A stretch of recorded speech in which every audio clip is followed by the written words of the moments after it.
أعوذ بالله من الشيطان الرجيم. بسم الله الرحمن الرحيم.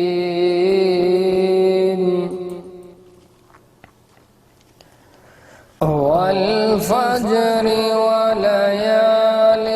عشر والشفع والوتر والليل إذا يسر هل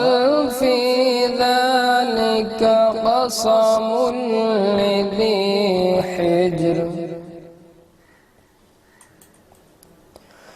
ألم تر كيف فعل ربك بعاد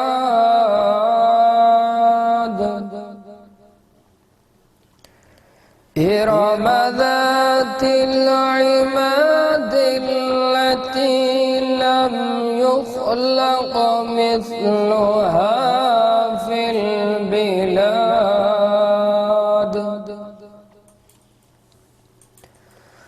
وثمود الذين جابوا الصخر بالواد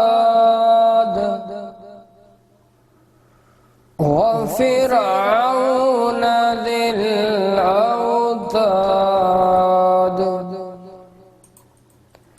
الذين طغوا في البلاد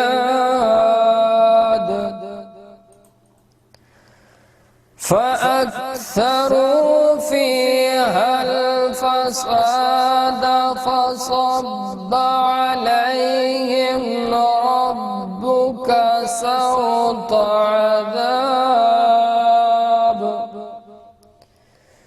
إن ربك لبالمرصاد فأما الإنسان إذا ما ابتلاه ربه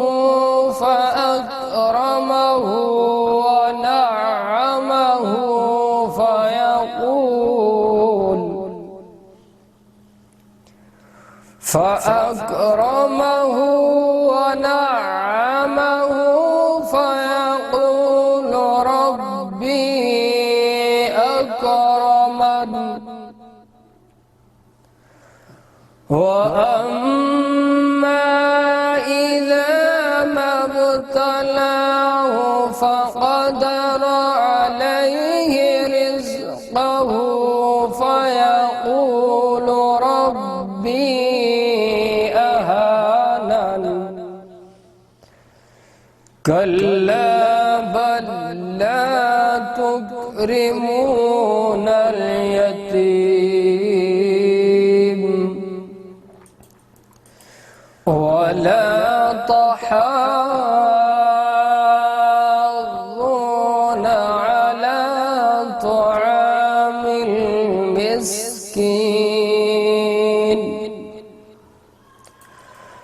وتأكلون التراث أكلا لما وتحبون المال حبا جما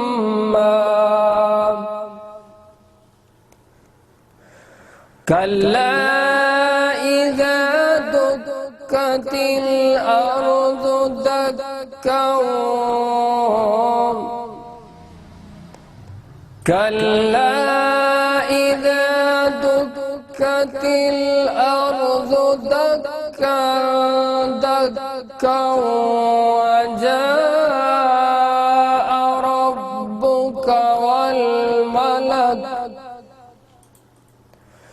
وجاء ربك والملك صفا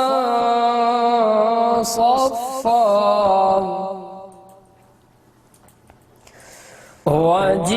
وجيء يومئذ بجهنم